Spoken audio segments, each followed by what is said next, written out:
Okay, looking good. We're up and running, I think. 8 o'clock, Thursday morning. Another rainy day in Tokyo. Typhoon coming today. No big deal. It's not like what's hit America the last few weeks. That we're gonna get a brush past of a weak typhoon. More might be coming, but so today lots of rain. Rain. It'll be pouring down later this afternoon. So look at this, all the usual faces. Good morning, guys. Thanks for coming back.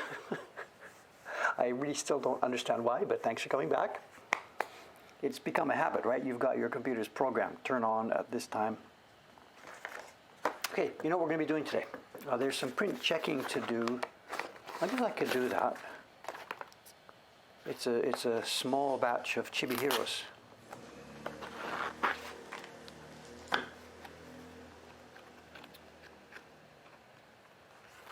We could do this, I guess, too. This is, we're still doing these, you know. This was published in 2013. We started this just after our Kickstarter campaign in 2013, and we're still printing them. The blocks are still really good.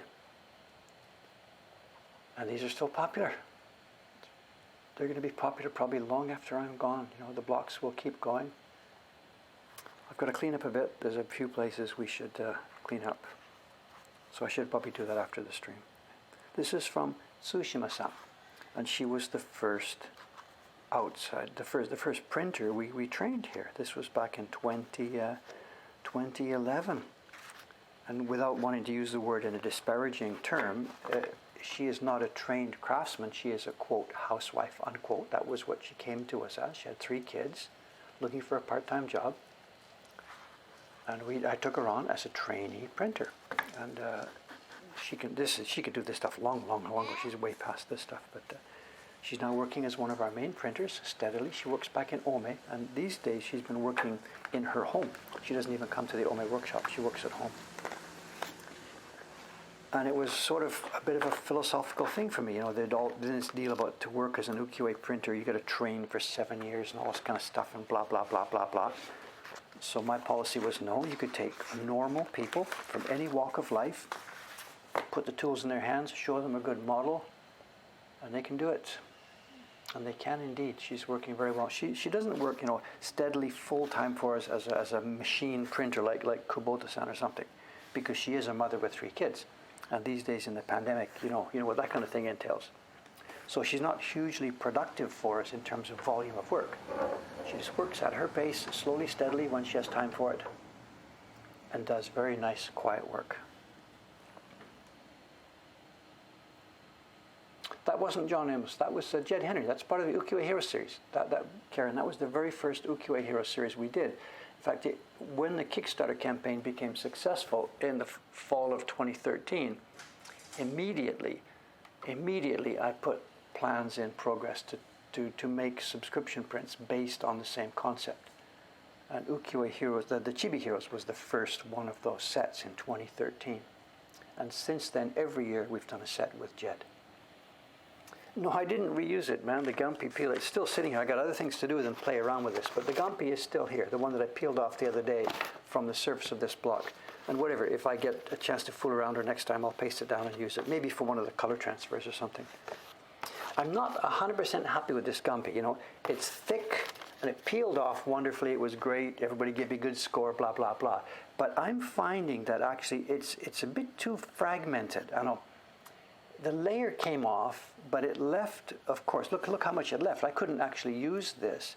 I can't peel another layer off, and it's fuzzy and fragmented. And even right now, the stuff I'm going to carve this morning, there's bits and pieces of it left here that are a bother. But I can't really rub them off because in some places now we're down to the bare metal. So it's nice Gumpy, you know, it's real Gumpy, but it's a bit frustrating for me to use. I prefer actually my standard, the 3 or 5 that we've been using. So I'll stick with what we've got. The stuff we're selling in our shop and the stuff I use normally is, for me, better than this stuff. So this is the first print in the new subscription series. Yeah, somebody's saying fibers are too short. Yeah, maybe. I guess. I don't know. Gumpy fibers are what they are. I don't know, the way it's processed, I can't say good, bad, because somebody else may look at this for a different use, and it might be wonderful for their use. Just for me, this peeling off at the back here now has become a bit frustrating. Anyway, let's get carving. The flow of the stream today, I'll be carving mostly on this. I'll try and watch the conversation, pick up as we go. There is a show and tell. It's not a dramatic show and tell. It's actually unusual for the past few weeks because I got a small package from a Yahoo auction. We're not really buying much on auctions these days for two reasons. The shop is closed. We don't need the flow of those goods.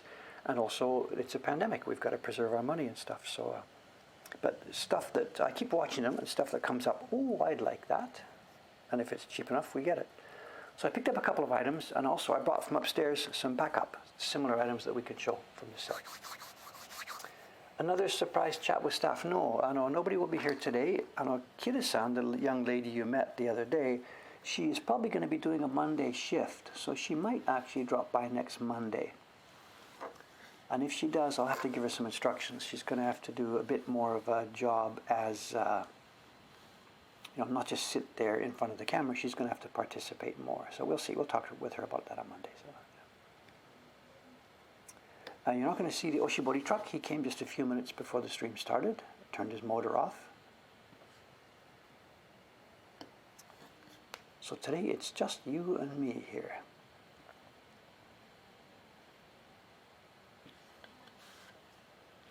You and me and the pine needles.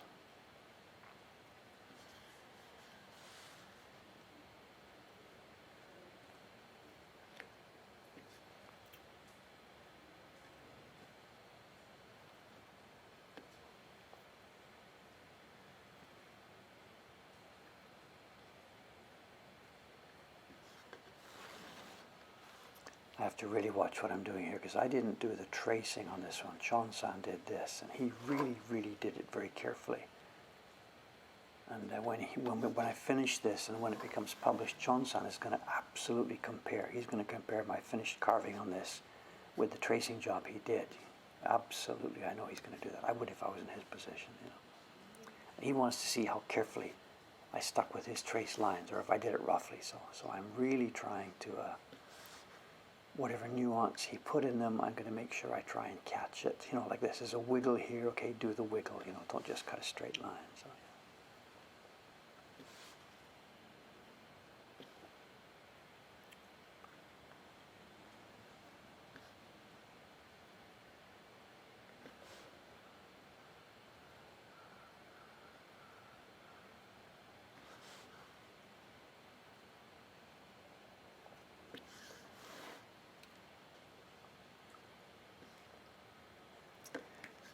There's a bit of news to relate.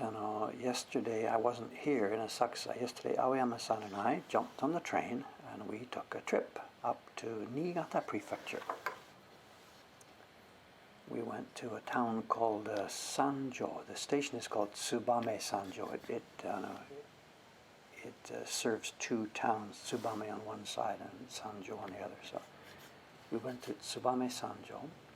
And it's an area that's famous for hamono, for making knives and blades. And you know where this story is going. And we weren't looking for blades. We've got our steel worked out. We've got our knives basically ready and designed. The company we were visiting is a company that is one of the subcontractors to the knife makers up there. It's a company that makes handles for kitchen knives and blades and stuff of all kinds. And we have been sending them patterns and samples and requests for some months now. Aoyama-san's got a bunch of Illustrator pages with dimensions and sketches and layouts. And they've made some samples for us. You saw them last week. I've got them here again. These knives that we had made for us, the knife handles we had made for us. So we went up there yesterday to see the people, to meet them, and to see what we can do about moving forward with getting them to make the handles for the new the line of knives that we will be making. And it turned out we were really, really, really happy. It's exactly the kind of company that we would love to work with. It's a little family workshop, but the young guy has taken over. The elderly gentleman that ran it for many years is retired now, but he's still there. So there's lots of new blood. There's the young guy here, and he's got at one end of the corner, he's got a CNC table laid out and stuff. So it's a good combination of an old workshop that has lots of tradition and lots of history here, with a young guy who says, okay, I know what we can do with this for the future. And they're friendly people. They're very, very, very nice to deal with. And so we took up there the samples that we have seen from them, and went over them point by point by point, what we really liked about them, what we thought was maybe this should be different, and stuff like that. And mostly what we tried to do was get him to understand the level of quality we want. Because his kind of workshop, it's a volume deal. Some giant knife factory 2 doors down makes 10,000 knives a day and stuff like this, and this little workshop makes a lot of the handles for them. So a lot of their work is just bang, next, bang, next, bang, next, bang, next. It's mass production stuff. And our quantity is going to be nowhere near that, but we also want a higher level of quality than the bang, bang, bash it out stuff. So the point of yesterday's meetings was to try and find that spot in the middle between mechanical efficiency and having the stuff really look good.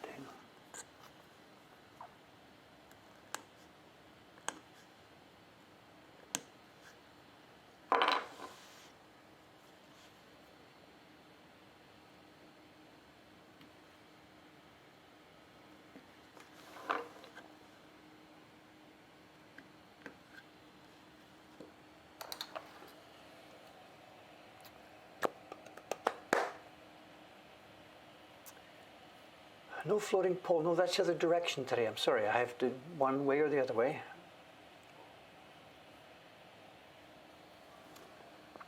Good morning, everybody. New faces here. Hi. Did I write Suzuki-san's podcast?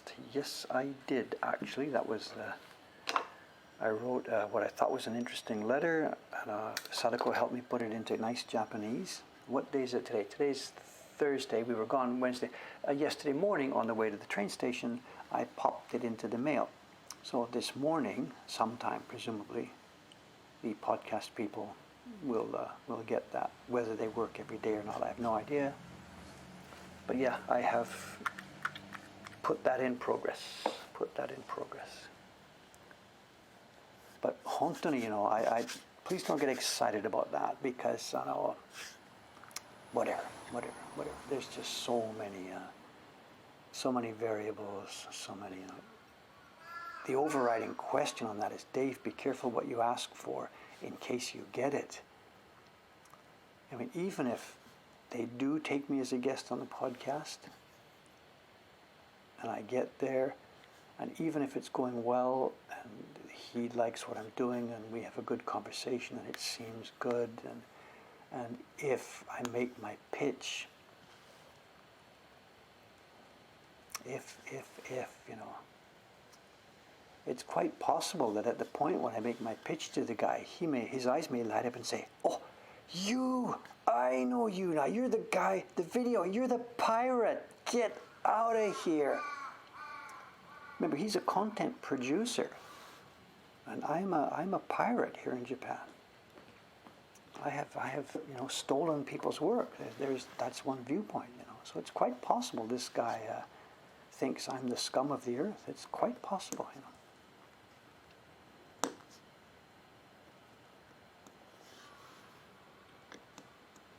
So don't get high hopes up,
the thing about Dave being a pirate, whatever. Japan is a country, the copyright laws here are what they are, same as most countries, but the fair use thing that lots of people in the West talk about and think about, and how much can you freely use of other work and stuff, there is no fair use doctrine in Japanese law at all. It's pretty clear. You want to use somebody's material, you talk to them and you license it, and if they say no, that's it. That's the end of the story. So there is no fair use here. There is social fair use. I'm not sure how to describe this. This is not legal at all. If you know anything about comic conventions and stuff like that, you've probably heard about the big, comic-ket thing here in Japan. There's a giant, there's a scene here where fans take and use and mash up materials and stuff like that, and they actually sell it. The fans themselves do little mimeographed sheets or little personally printed pamphlets and stuff like that, and it's open, everybody knows about it, but the major companies have sort of made their collective decision to just sort of leave that stuff alone, because it's just fans having fun and stuff like that. So in that sense, the fair use exists here in that there's a level of what you're sort of allowed to do and have your fun and play your games, as long as you don't, start making a mint and stuff like this. So that level is condoned. But it's clearly on a non-commercial basis. If a company wants to use copyrighted material in a commercial endeavor, then of course it's not, fair use doesn't come anything even close to that. Even in the West too, what Jed and I do with our Ukiyo Heroes prints, we are a clearly, blatantly, openly commercial outfit, and yet none of the originators of the work, none of them ever have approached us about not doing this. And the opposite has happened. This isn't the case with Nintendo, but with many of the private game companies or the American-based game companies. Jed has met these people. They've come to his booth at the Comic Cons. He's got a bunch of photographs in his phone of him taking a selfie together with like the president of a bunch of these different game companies that make the games that Jed has parodied. Speaking generally, they love his stuff. It's clearly being done respectfully. Our business doesn't hurt their business. It only helps it. So. But Ghibli.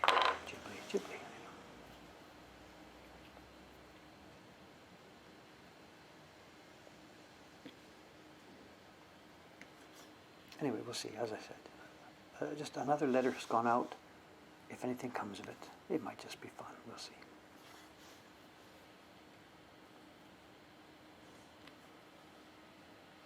Am I barely on screen? Sorry, I didn't see that.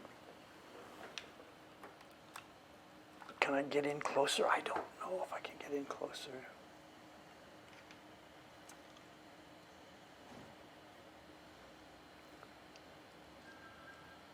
Maybe.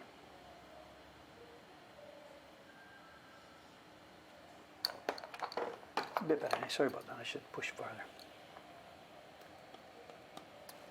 Is my volume lower than usual? I don't know. The settings are all exactly the same. Maybe I'm mumbling. Maybe. I can boost my audio, I guess. Testing 1, 2, 3, up a little bit. I think it was just me mumbling more than anything else.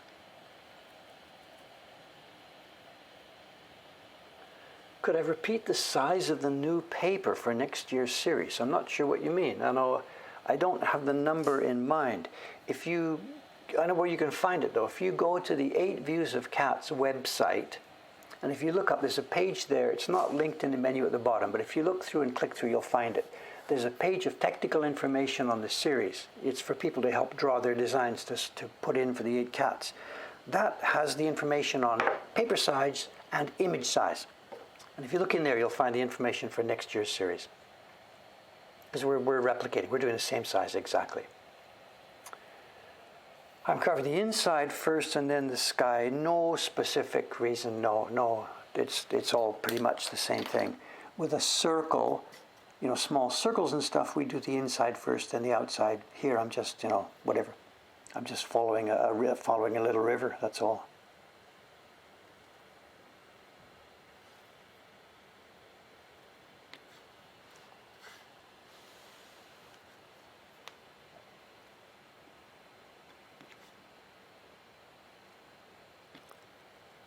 I don't know if you've seen that video, these follow-up to the Remembering a Carver video with Ito-san. He spent lots and lots of time harping about the omote and the ura of brushstrokes, And maybe I'm being a little too blasé about it, but in a thing like this, on this pine branch here, I am not even remotely thinking about that, and I really don't see that here. When it comes to calligraphy or the flowing line of clothing or stuff like this, I can see it there and I can catch it. But in this scraggly branch back and forth, I don't see any sense here of single brush strokes that have a front and a back and a flowing taste. These are simply, it's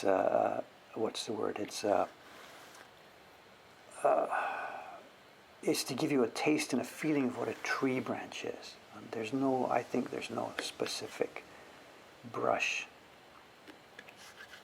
I mean, they are brush strokes. I'm not mumbling about what I'm trying to say here, but they're not individual brush strokes that have a front and a back and a taste, and we can see where the brush went.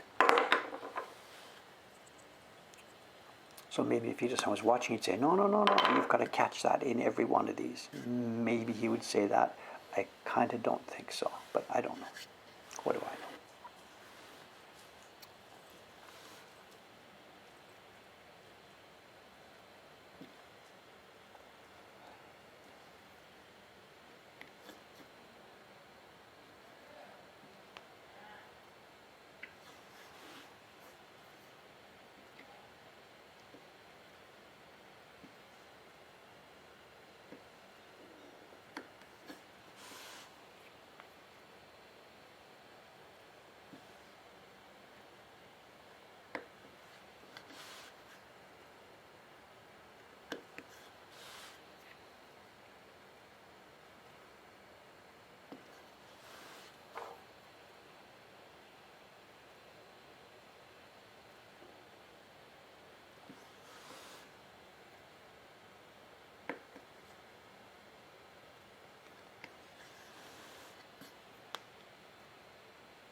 Also, actually, too, honestly speaking, I shouldn't really be doing this work this morning because, I have to triage my work, what's important, what's happening, what's coming up next.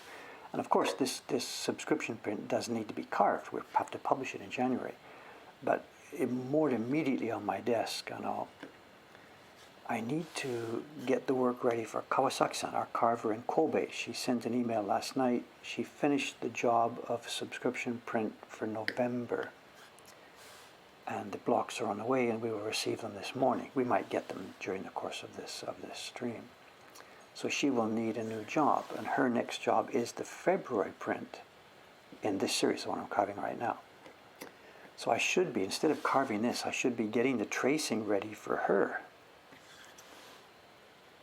But that's nothing I can do on stream, And then the other job is on the DOSA calendar. We have a calendar that the printers put their names and job schedules in when they're free for the next job.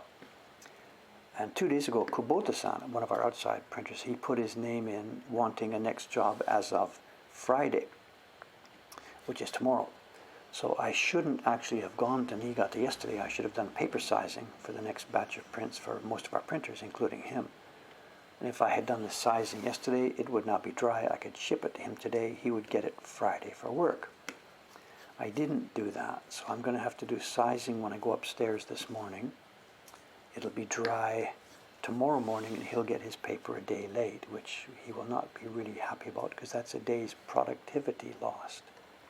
And when you're a worker who gets paid by the stuff you make, a day's productivity lost is a day without income.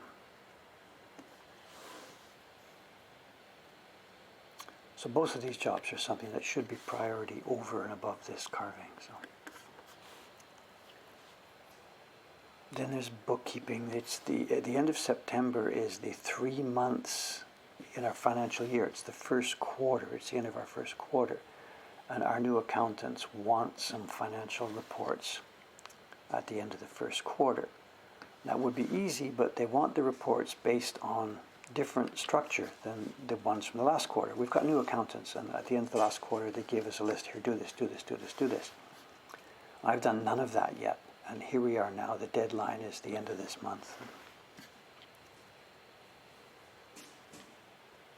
And then there's a little detail about the next YouTube video.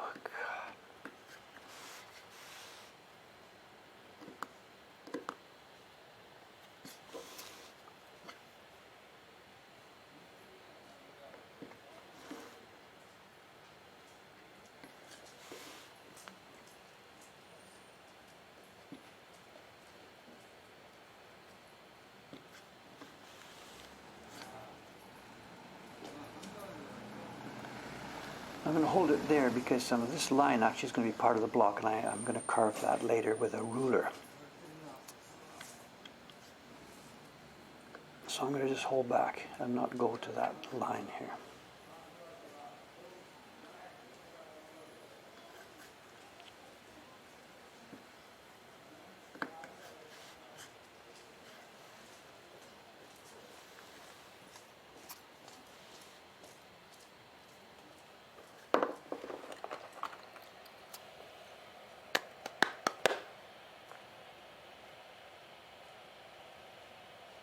Oh, Andy's here. Are you here yet, Andy-san, or are you asking? In Georgia, leaving on Friday morning.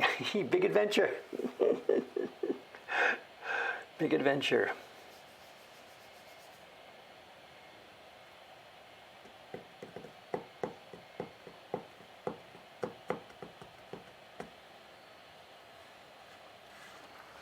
What type of wood? The wood I'm used today is a chunk of cherry. It's a chunk of cherry wood.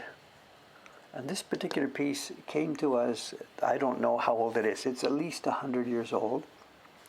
It's one of the blocks. We probably showed it on this stream the day I got it. I got some older wood blocks from an auction here.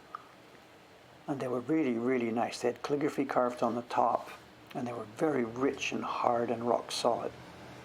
And we had a bit of a conundrum. I didn't want to destroy the old calligraphy that was carved there. It wasn't really historical interest, but it was kind of cool. Just nice stuff carved, maybe in the Taisho period.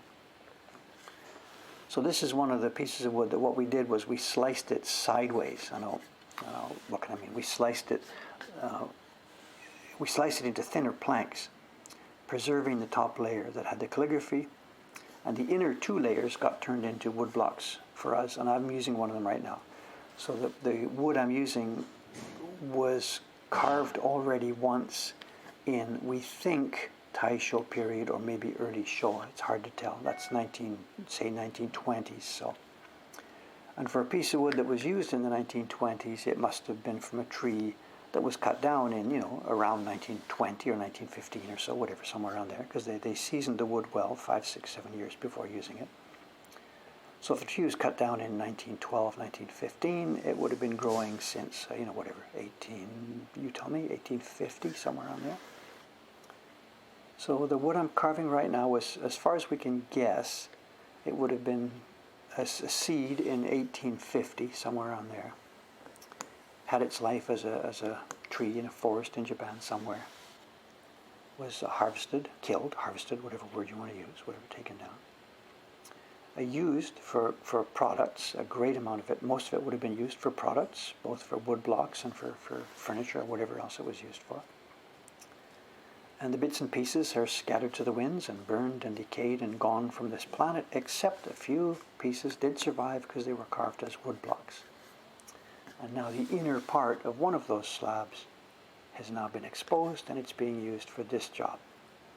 So if I were that tree seed, you're thinking about that tree seed, it did its job as part of the ecology back then, became a tree, provided home for birds and bugs and whatever, did its tree part, put oxygen back into the air, enjoyed a thorough life as a tree, becoming a full mature adult, and perhaps past that, And then before it died, it was taken down early and is now still providing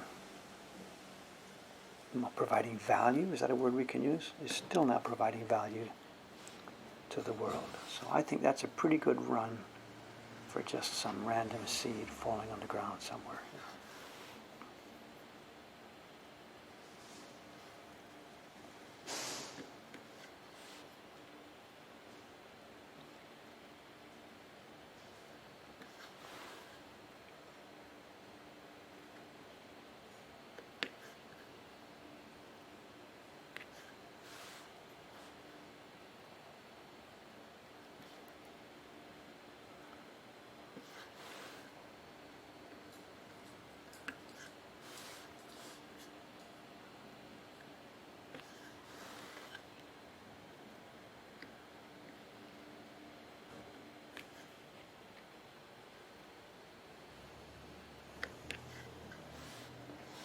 There's there never was. There's no farming, tree farming for this stuff. The wood we use, the Yamazakura, this goes right back into Edo times.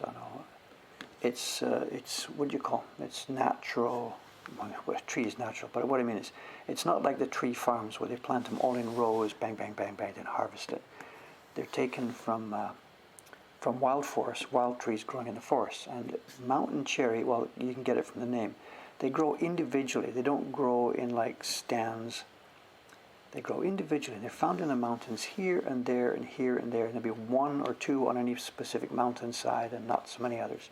And the seeds, I guess, are dispersed probably by through a bird shit or something. I don't know how that works, but so there's no farming system for mountain cherry. You're looking at 60 years, and that's a bit too long even for Japanese people.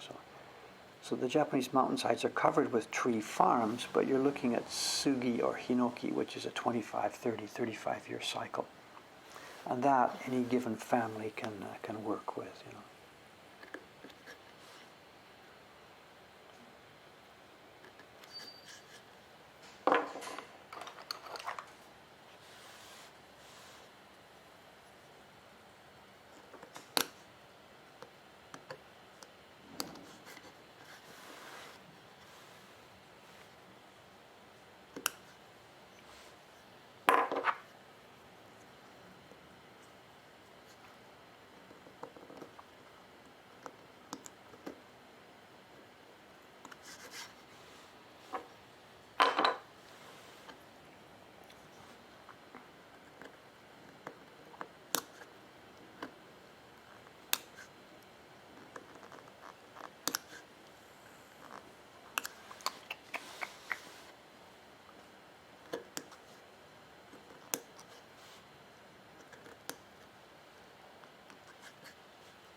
So it's a quiet chat this morning, is it over there?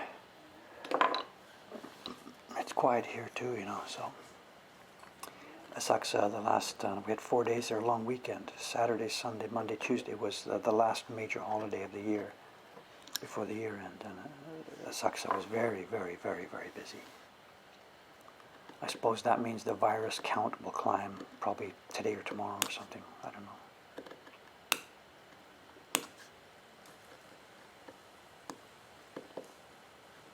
There's a thing here in the news. The pattern repeats all the time. We have the weekend, and then we have a long weekend where millions of people get together and party and whatever. So you expect the virus count to start climbing, but always over the next few days we had a long weekend: Saturday, Sunday, Monday, Tuesday. Then on the next couple of days, the numbers are extremely low. Whatever. Lots of the health centers were closed for the holidays and stuff like that. So the numbers of tests conducted during that period were extremely low. So, but now over the next few days, now we're going to see what happens, how it starts climbing, whatever. Don't know.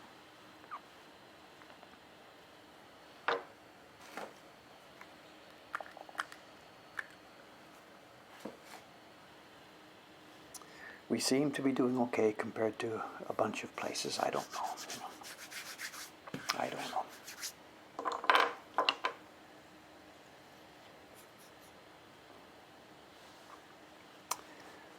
Okay, let's get in the last part of this branch.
The trip yesterday was quite a pleasant trip, you know. It's been quite a while since I've been on the Shinkansen, I guess, since last February, and I don't get out of here much these days anymore at all. And there was a bit of a funny experience to it. We went to the ticket office in the morning. I met Aoyama-san at the station. I met him there, and I said, you know, we'll go to the ticket office, get our ticket at 10, and then just jump on one of the trains going up there. There's travel is way down here in Japan, so the trains are not so crowded, so we didn't need to worry about making an advance reservation. So we just went to the ticket window there at 10 o'clock and bought two tickets for the trip to Niigata. And I've been thinking, you know, Niigata, it's not so far away to show. It's just the next prefecture. We go to Tokyo, Saitama, Gunma, Niigata, whatever. It's not so far. So we asked the girl, hi, 2 tickets please up to Tsuwami Sanjo, non-reserved, it's okay, the cheaper seats, okay. And she says, do you want returns as well? So I said, yeah. And then she bang, prints them out, and says, okay, I know. And she asked for, what was it, 42,000 yen, which is like $420. And even after being in Japan for 40 years, I know how this works. I'm still like, $400? Me and my buddy are going to the next town on the train, and we're coming back, and you want $400? I'm like, whatever. And that's what it costs, you know. The trip on the train was an hour and 40 minutes, one way, coming back, and the 2 of us, and the bill was just over $400. And that's what it costs, you know. The Japanese train system is a private company, and it has to make money, and these trains, these super bullet trains, are not. Of course, they're expensive to run, you know. But it's a bit of a shock each time I get the bill for one of these things, you know, I have to pay it, you know. Just let's go on a train trip back later this afternoon. And we were back by like 5 o'clock. Go up there, have our meeting, get back by 5 o'clock. And the train costs us, you know, over $400, you know. The other part about it is too, and this I'm not surprised because I learned this long ago, It would have been on one of my first trips in Japan or something. I'm at the ticket window with my super, super rudimentary Japanese. My Japanese partner would have been there with me, And we're buying a train ticket to A to B. And we're going to go up there and then we're going to come back to A, So it's going to be a round trip. So she puts in the request through the window from A to B for two people, And then I butt in and think, well, no, wait, look, we know we're coming back in a couple of days. Let's do the cheaper deal and buy a return trip, And she looks at me like, what planet are you on? Just when I'm talking to this girl, keep out of the way, And I butt in again. No, look, let's get the return trip at the same time. We want to save money here. I'm not made of money, whatever. And she's like, just shut up and get out of the way. I'm trying to buy tickets here. And I'm super frustrated about this. So we get the ticket, the A to B ticket, and we come away from the window. And I'm like, I'm not a young, jumping up and down, yelling and screaming guy, but I tried to say to her, look, I really don't understand why you didn't buy the return trip. It saves us so much money. And she's like, what is this guy making noise about? And it turns out we are on different planets. In the planet where I came from, when I used to buy train tickets in Britain, the year I was living there, whatever, you go from A to B, it's call it number 10. The price is 10.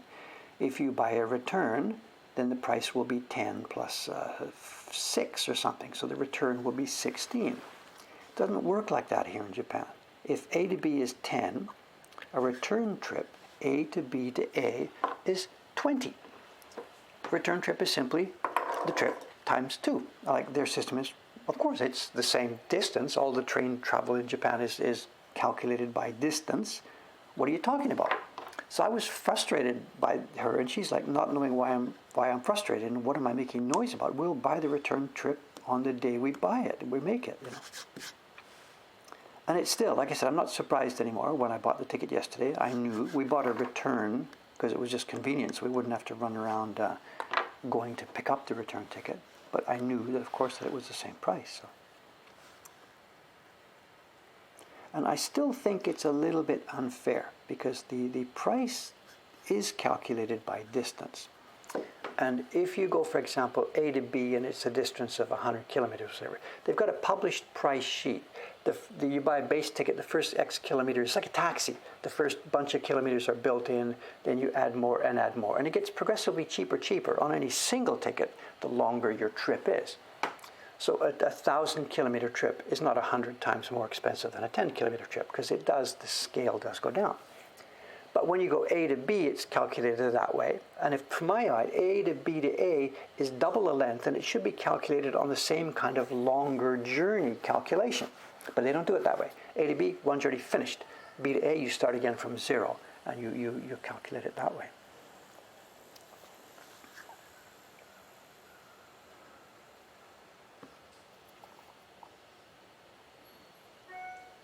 I don't know. I can't make the blanket statement. Is this the only railroad company in the whole world that doesn't discount return tickets? I don't know. I have no information on that. But I don't get it. I still don't get it.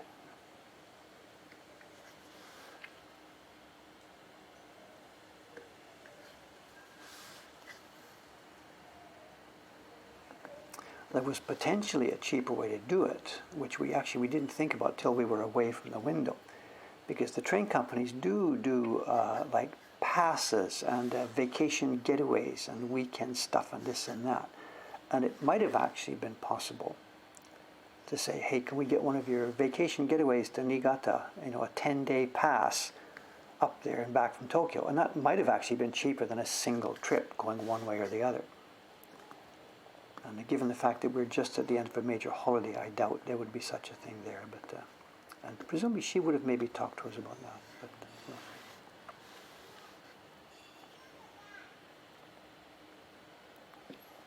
But having said all that, and having complained about the price, blah, blah, blah, of course the trip is glorious. The train is on time, it's comfortable, it rockets across the countryside.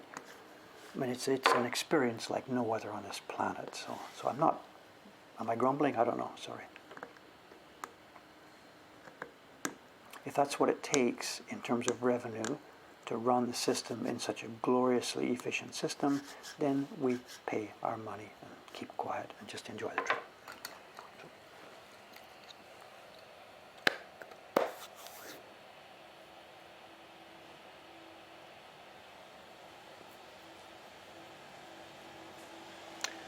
Jones gave me a huge link to whatever non-Shinkansen trip to Tsubame Sanjo. Can you get there by non-Shinkansen? Tsubame Sanjo is only a Shinkansen station. It's on the Shinkansen line, so there's no Tsubame Sanjo station that's non-Shinkansen, I think. I don't know, whatever.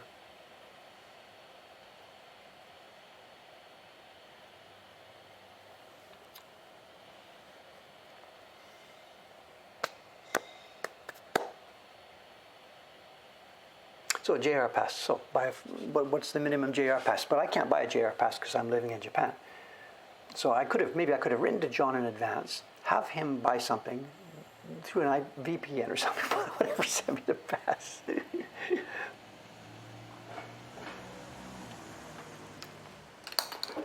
But JR passes are not available to residents of Japan, of course. They're only for tourists. So.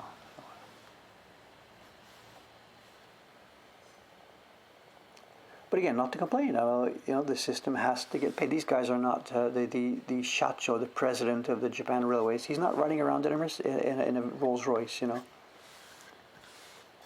system runs as it runs, so no complaint. We got our business done. Got up there, quite a long way away. In fact, we were in sight of the Japan Sea, the other coast of Japan. That's how far we went. We went from Tokyo, which is here on the Pacific coast. We went to a town which was in sight of the ocean at the other side of the country. And people have this image of Japan. Oh, Japan's a tiny place. People have never been here. Japan is actually a pretty sizable place. The land area is small. I think it's the same as Montana or something, but it's spread around. It's a big country.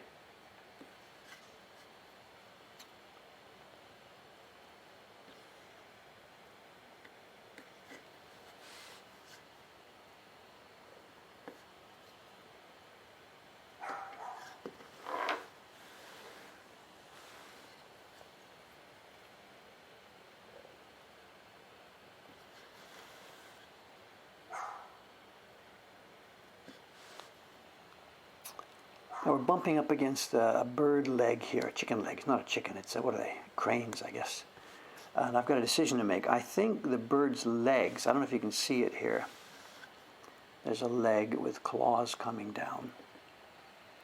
Let's see if I can show you the other image. It might be easier to see. Hang on a sec. Here we go.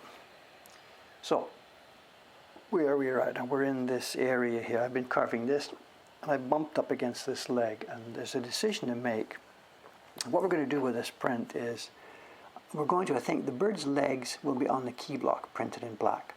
But the bird's body from here on up will not be carved on this block. It's going to be carved on a separate block, and we're going to print it in karazuri. So the birds will be a white shape surrounded by water or sky or whatever, depending on the other areas.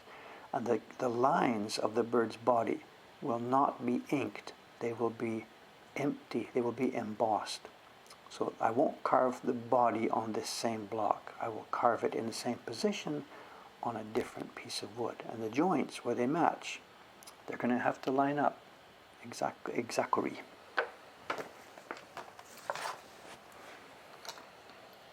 So I think I'll be carving the leg here, and that's where we'll end it, and the body. So.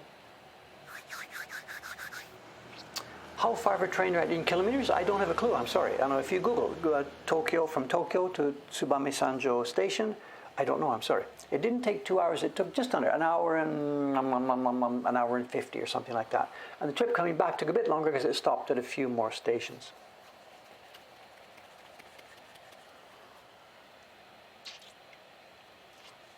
Did I take out the cardboard today? I did not, because it is pouring rain and they don't want cardboard put out on a rainy day. You can do it, but you have to sheath it in plastic and all that kind of stuff. So I didn't, and also I didn't even take out the cans. I'm sorry, I didn't take out my garbage today.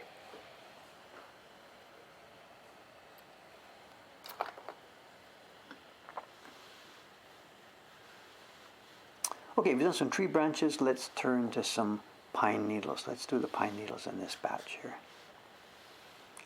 These are a bit more fun. They have some more shape. They have nice curves.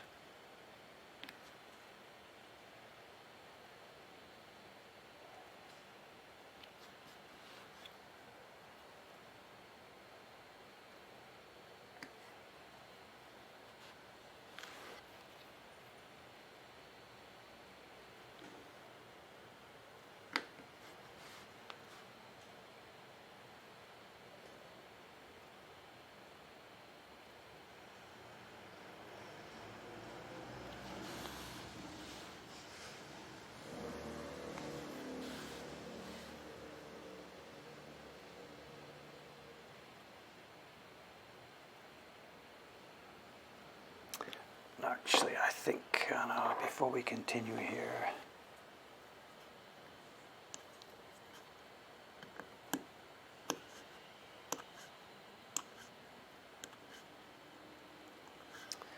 I think we need a sharpening here. The knife is not broken, but the knife is getting a bit, it's a bit, whatever, spongy. I'm not sure what word to use. Let's have a quick sharpen.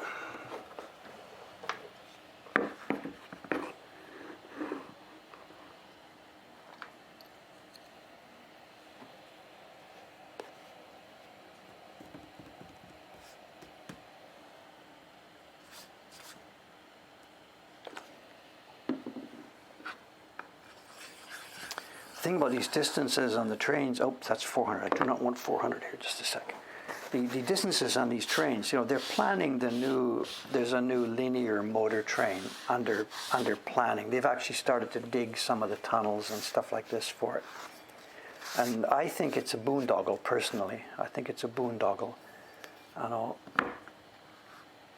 Linear motor technology is in an early stage, and I don't think you want to be the first to market. There are some small ones. In Shanghai Airport, there's one there, and I think the Germans have a small one running somewhere, whatever. And the people that are developing these have a competing paradoxical problem. They want to be first to market in the hope that your system will be used by other railway companies all over the world, and you can sell your technology. But because the technology is developing so fast, the first to market may work, but the second to market may be much more efficient, much more energy efficient or easy to make or something like that. So if I were the guy calling the shots on this, I would not pour bajillions of dollars into the development of one of these railway systems. But Japan has gone ahead, they've done that, they've made their decision in doing it. And the linear motor system, first stage Tokyo to Nagoya, then on to Osaka, is under development, and like I said, construction has started in some places. But, when you look at the numbers, Tokyo to Nagoya, they're going to save, I think it's 17 minutes faster or something, or 17 or 20 minutes faster or something. And the route is, I forget the exact number, it's 87% of the route is inside tunnels. It's a staggering percentage of the route is inside tunnels. So you get in Tokyo Station, you buy your ticket, you go down underneath, you get into this tube, shoop, and you're 20 minutes faster in Nagoya, and you've seen absolutely nothing but the seat back in front of you. Is that what people want for a tourist experience in Japan? It might be what Mr. Businessman wants. Sit there and I'm grumbling again. La la la la la la la la.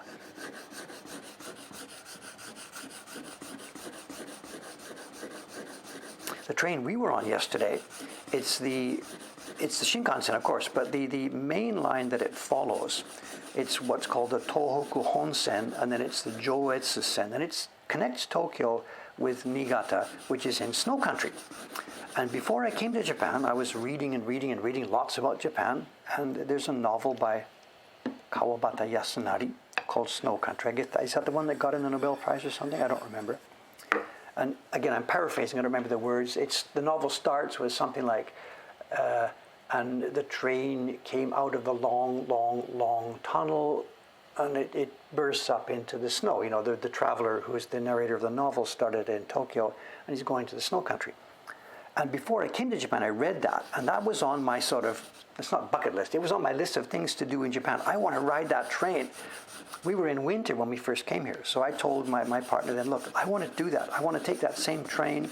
I want to go up to snow country. I'm going to go through that long tunnel and come out. And she's like, who have I got together with as a partner? What kind of crazy nut is this? But anyway, so we did this. we booked a youth hostel in a place called Tsuchiura Sanso. And it's a crazy place, actually. The nearest train station on that line is inside the tunnel. It's inside this tunnel. So we had this experience. We went up there, stayed at the place, got back in the train, and then Dave is finally going to see snow country. You know, the train comes out of the long tunnel, you know. So I had this experience, you know. So yesterday we were on the train with Ayama-san going up the same place, you know. It's not the same tunnel, it's not the same train. This is the Shinkansen now. But it's the same thing. It goes through, it's 3 long tunnels on the Shinkansen line, and then it bursts out suddenly into the other side. Now, this is only September, so there's no snow on the ground, but it reminded me of that same thing 40 odd years ago. Dave is in this train in the tunnel. When are we coming out? When are we coming out? When are we coming out? Bang, there it is, there's the snow, you know. There's no excuse for insanity, but whatever.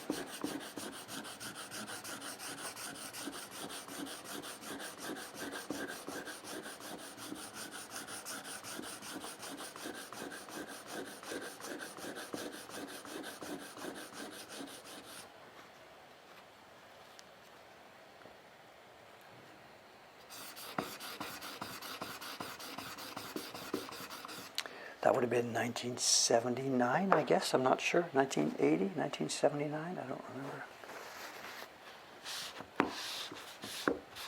Funny, I remember the name of the place, Tsuchiura Sanso, Youth Hostel. It's probably long gone, I don't know.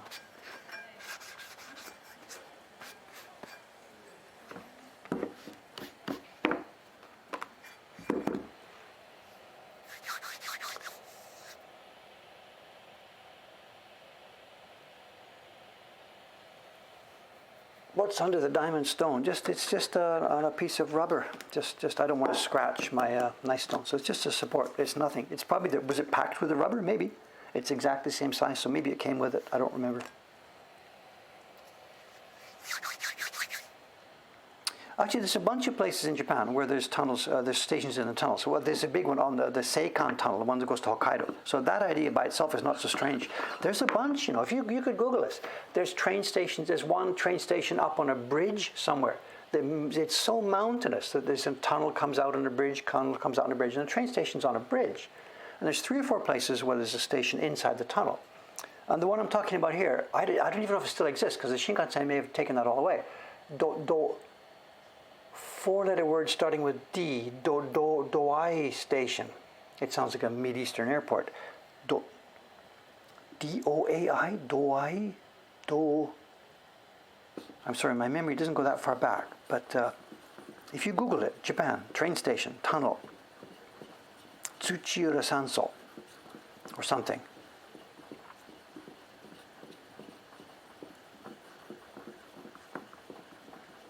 It was actually a bit scary place. It was really gloomy. There's water dripping, drip, drip, dank. It looks like a dungeon.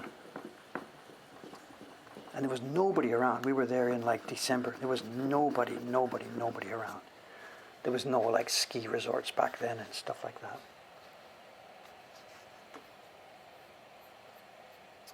John's got it. Look at that.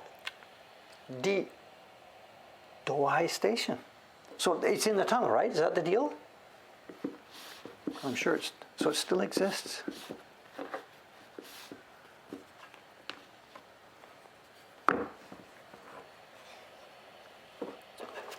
What would I do if the Emperor of Japan came to our shop? He will not be coming here because we are pirates.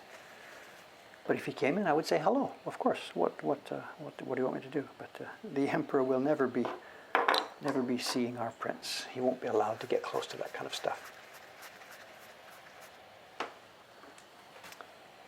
Looks like an abandoned Chernobyl building. I don't remember it, of course. I remember the tunnels and the dankness and dripping. I don't remember the station at all. I don't know. Is it still working, or is it abandoned now?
Nice sharp blade.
How's our time? We okay?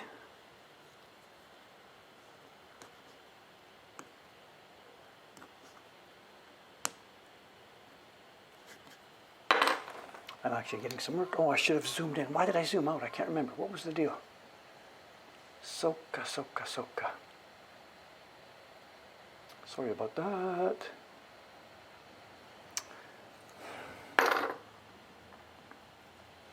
Sorry about that.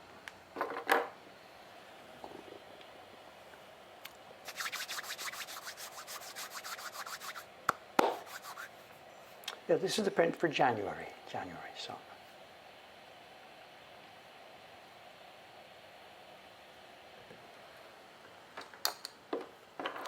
Okay, right? Yeah, another bunch of minutes. The show and tell here today, I don't know, maybe I can probably carve to about 9:20 or so, because the show and tell today is not, it's a compact, concise thing. It's not so large. So, and actually, I haven't opened it yet, so we are going to see an unboxing.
What's time, eh?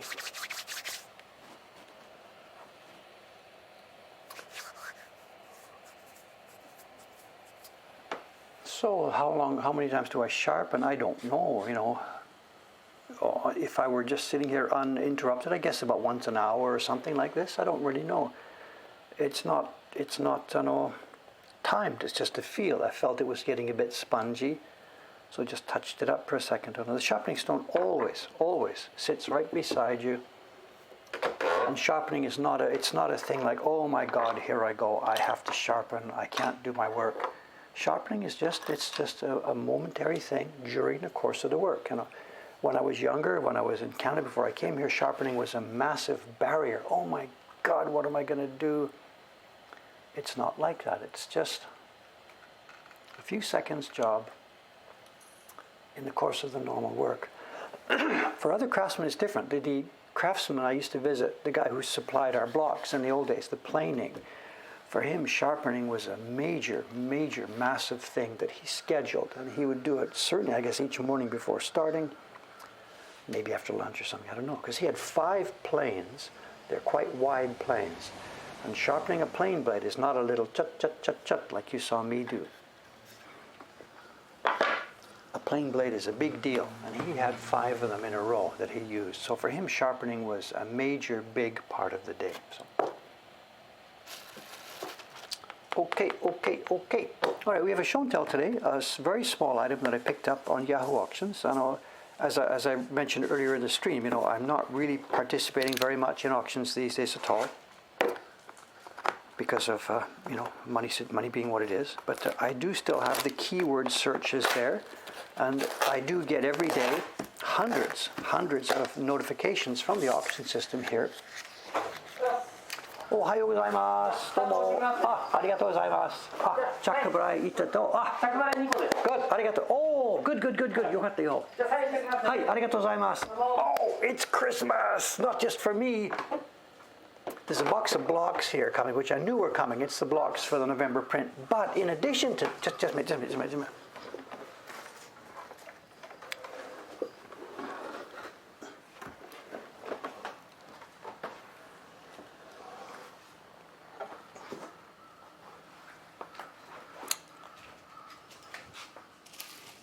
Yes!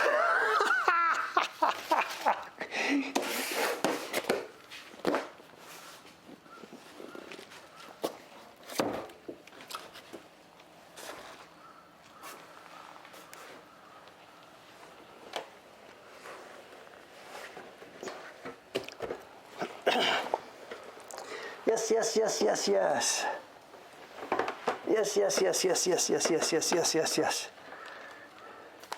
What are we going to do now here? Let's see. Okay, let's do the show and tell because it's a short, quick one. If we run a bit extra time, it's okay. It's Christmas today, not just for me, but for 55 other people. It's Christmas.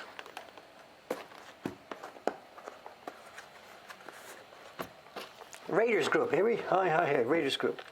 John's got it. Another chocolate egg to your collection of chocolate eggs. John has got this. John understands me. He understands this channel. John, you should do my accounting.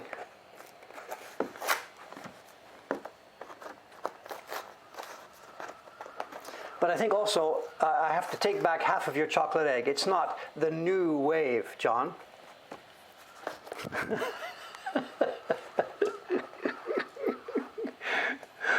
I think I know what you meant. New space wave prints is what you meant, I think. Not new wave prints, but okay, whatever.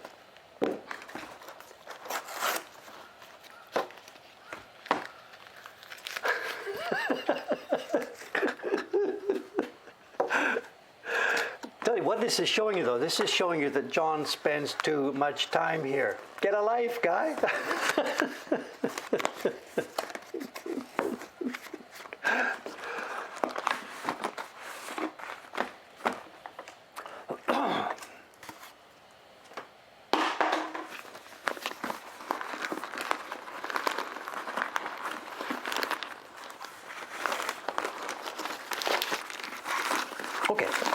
forget what I was talking about before we were so rudely interrupted. So. The giveaway was 55 people, the show. There's raiders here. They have no clue what we're talking about, but it doesn't matter. It's okay, whatever. It's okay. Japanese newspaper. Okay, as I said, we're really not buying on Yahoo Auctions, but the keywords still come in. So every now and then something pops up. Oh, I'd like that. And this is another one. It's the same story, I tell you, again and again and again. A little item comes up, nobody wants it, nobody bids on it. The opening price is like 1,000 yen or something, $10. So Dave says, okay, no problem. For $10, we can add this to our collection. This guy should not have rolled this, but whatever. He's not going to get a AAA 5 stars would buy again from me. This is bigger than I thought it was. Okay, these are fan prints. And give me a second until I open it up and find out what it is. The guy who had it on auction, of course, didn't have a clue what it was. He has... he's used the plastic wrapper from Tokyo Hand, something for 1,286 yen. That must be pretty old.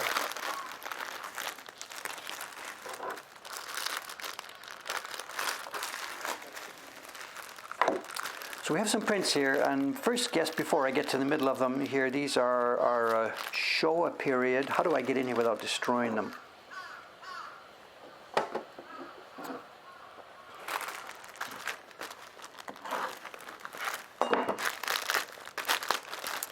Tape, sellotape is the death of so many of these prints we get.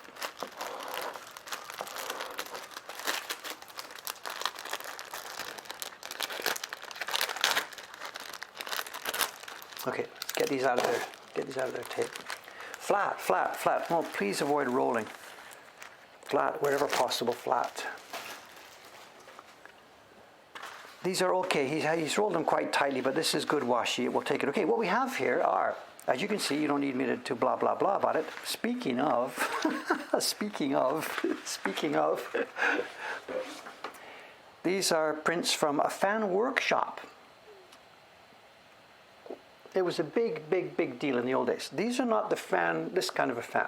These are, sensu. You know the kind of fan that's got the little bamboo things, and you open it up, and it becomes up into a fan, and then you close it up again. It's that kind of a fan. It's called a sensu in Japanese.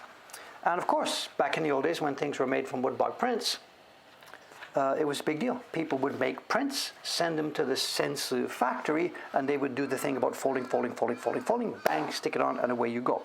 And there's a very, very cool little neat thing about this. Karen, you're going to enjoy this. Is she still here? She's gone home or something. Karen's still here. Karen, take a look at this. You're a print. I say this, you're interesting because you're a printmaker here.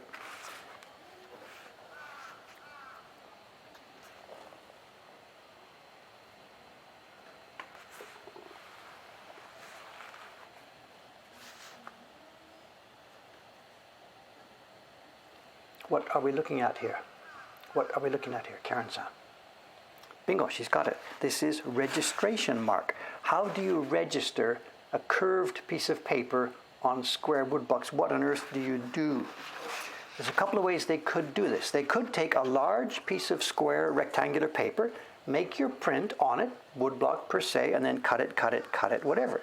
But what you want to do is you want to maximize your usage of a large piece of paper. So these things are actually cut, the top curve, before they start printing. And the wood block would have been made, pretend this is a wood block here, but pretend it's longer. The sheet of paper goes in face down, and they have cut a little notch. Let me put it on the blue so you can see it. They have cut a little notch on their fan paper, and that's the registration mark. It would have gone in here, and the paper would have extended a bit farther, and in it goes, and they print like this. And then, of course, after it comes off, away they go, they finish trimming it. Sometimes, I'm a bit surprised I'm not seeing both. Sometimes you see both sides. You'll see the notch here and another little notch there. And I don't see it on these, so I'm a bit curious. How did they register the other side? Should be somewhere around here. No, there's nothing there. There's a bit of, there's a bit of mark on, okay, I see what they've done. You can see it. The color is a bit strange there. Can we zoom in?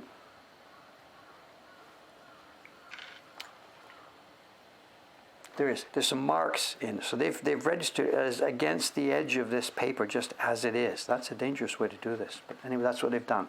And then it would go to the fan makers as it is. And the fan makers, they trim off what they don't want and go from there to make the prints. And then I didn't know anything about this, but somebody's asking what's on the back. And I don't know, but I see now that they have used a kind of a decorative paper. This isn't a really high quality washi. It's a junk washi. And on the back of it, they've brushed it with Nikawa. And then they've sprinkled it with 2 different sizes of silver.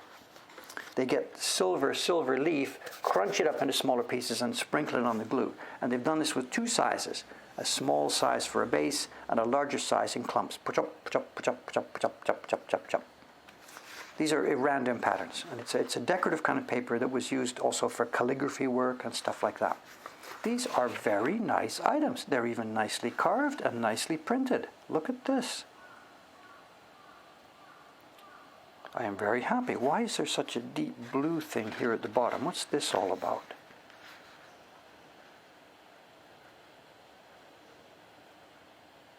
I don't know what this is. This is brushed on with a brush, and it actually bangs into the printed area. The printed area should have finished there, but there's a bit of extra paper here, and it's got Prussian blue, and it's brushed on the front. Some kind of test print, sample print they kept in the workshop? I don't know. I don't know.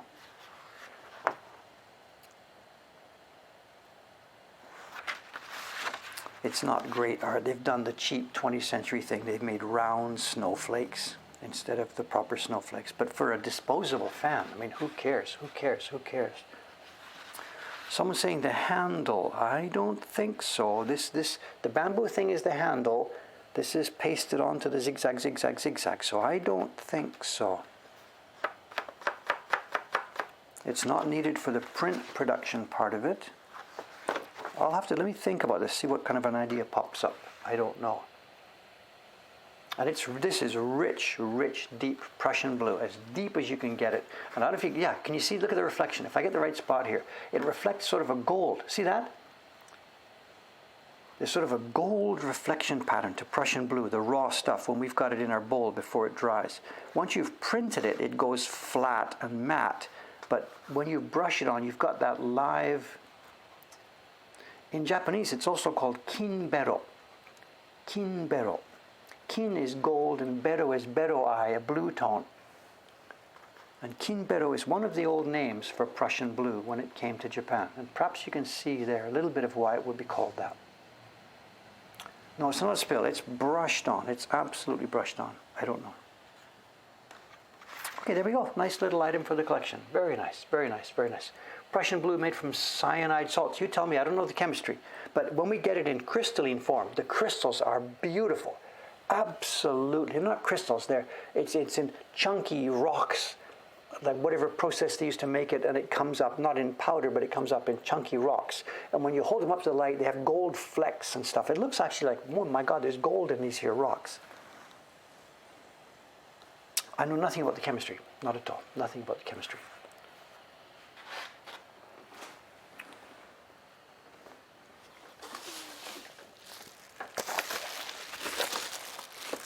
Okay, this is not part of our official show and tell, but.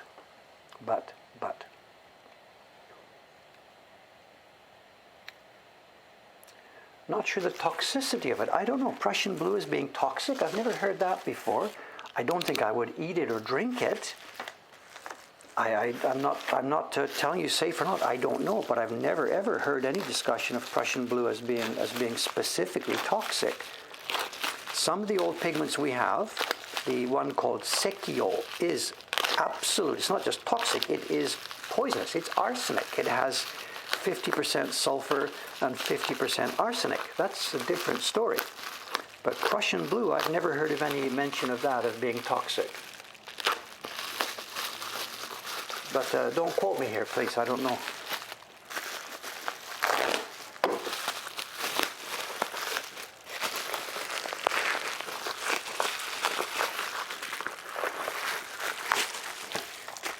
Commentary, it's not toxic because it's an iron compound. I guess, I don't know. No idea.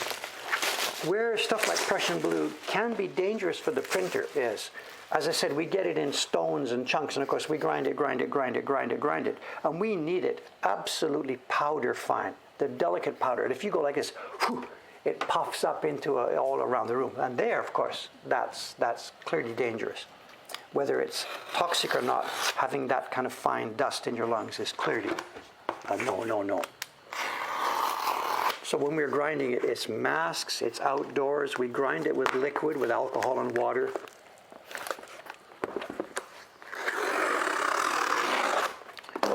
Watch Dave slice with his knife into a whole batch of great wave prints.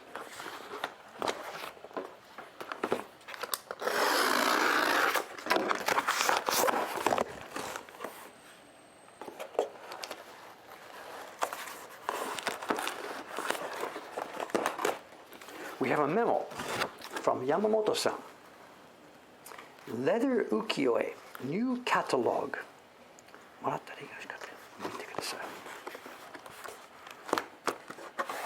And here, this is, look at this.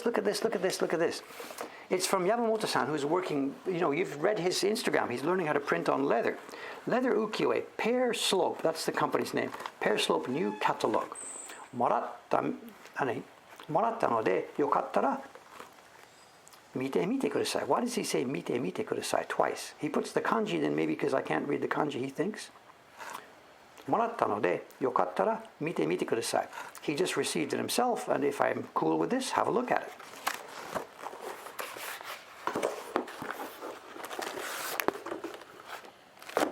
"50 Great Waves." We know what they are.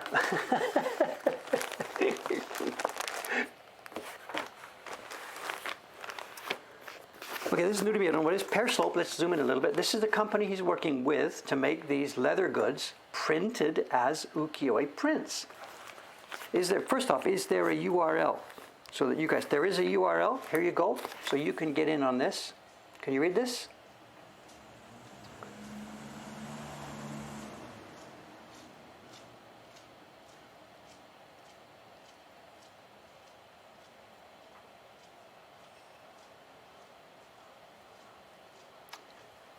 And as far as I understand about these things, is they're not selling them as woodblock prints. This company is a company that makes very, very, very high-end leather goods. Gloves for bikers, boots, jackets, whatever, made in Japan. This is their thing, leather jackets. I don't know if there's a price list here. There is a price list here. There's 6 digits already. So this thing we're looking at is 11,000. Wait, it's $1,100 for a jacket like this, and this is the opening page of the catalog. But what we look for, there must be something in here. Whoa, these prices are going up. $1,500. So we've got $1,600. I shouldn't keep turning pages. I'm going to have a heart attack. Jeans. Let's get to the meat here. Textile jackets. This is a big business. Wow. Where? Gloves, winter gloves. Boots. They've put the ukiyo-e on the back page. How they're done, maintenance, how to take care of your stuff, how to hang it, how to wash it, how to clean it. Gear and goods. We have wallets. We have, what's cordovan? Oh, is that a kind of leather? I don't know. And here we go. We have a background of, here it is. There's the Great Wave. I'm not, there it is. That's what we see.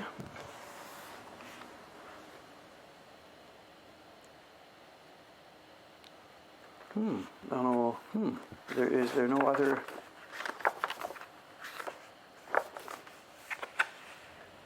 Oh, here we are. Yeah, this is a section at the very back. The very back inside page is showing here what they've done. That young Yamamoto-san has developed a process to print actually wood blocks, to print them onto leather. But honestly speaking, when you see the finished goods here, it's a bag with a ghostly outline of the Great Wave on it. Price 51,000 yen, $500.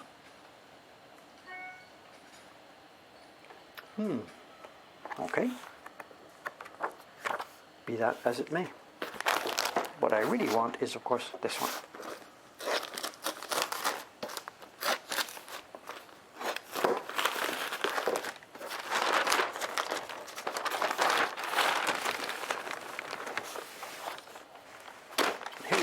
We only get a chance to do this not even once a month or so. This is the part that I'm really interested in. Another 55 or so. I give him 60 sheets of paper at a time, and there won't be 60 here, but they will be pretty close to 60 copies of the wave here, ready to go. So 10 seconds after the end of this stream, I will be sending an email to Cameron saying, fire up your engines, get on the waiting list, and send the next 50 people in line the memo that the great waves are ready. Out of those 50 people, not all of them will take it. We've learned that over the years. Maybe 20 will. So Cameron then, he's got 30 left, so he writes to the next 30 people. Maybe 15 of those take it. So after that, he writes to the next 15 and goes on down and down and down the line. And again, it's the same story as always. Yamamoto-san, he has just killed this. The block is still holding up. The blocks are still holding up. I should just get a tape and play the same loop over and over again because the story is always the same.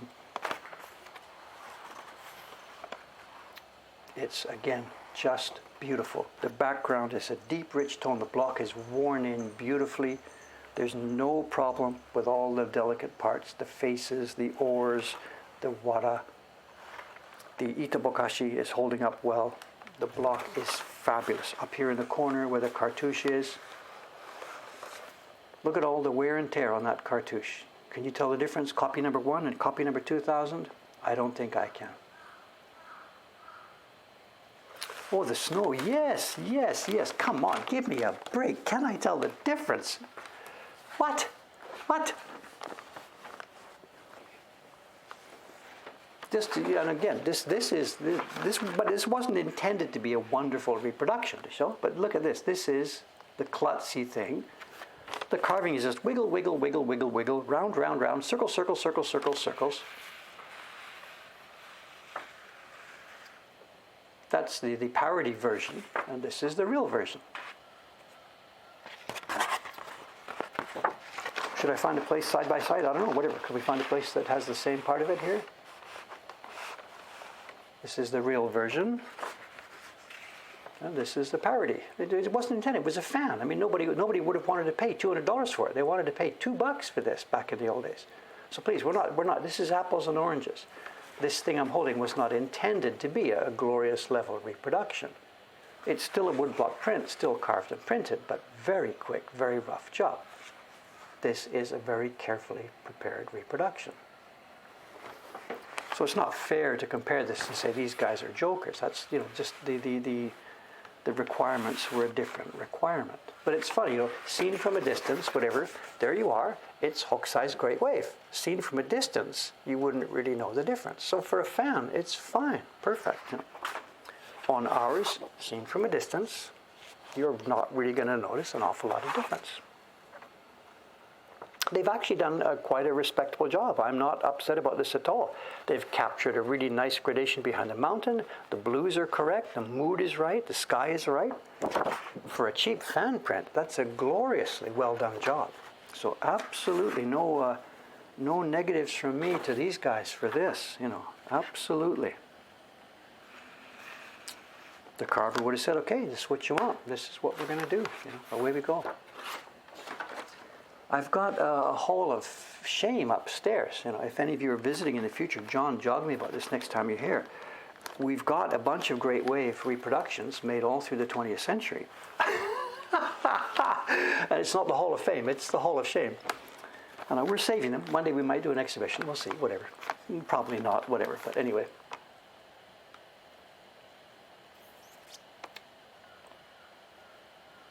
There we have it. Okay, we are over time, but I got lots of stuff done today. I got a bit of carving done here. We had a bit of chat with people, and we've had a nice show and tell. There's one more box here. I'm not going to open it now. This is going upstairs this afternoon. These are the blocks for the November print in this year's series, and we are now way, way, way late on this, and they are waiting upstairs to get busy on the color testing of this. That starts tomorrow morning.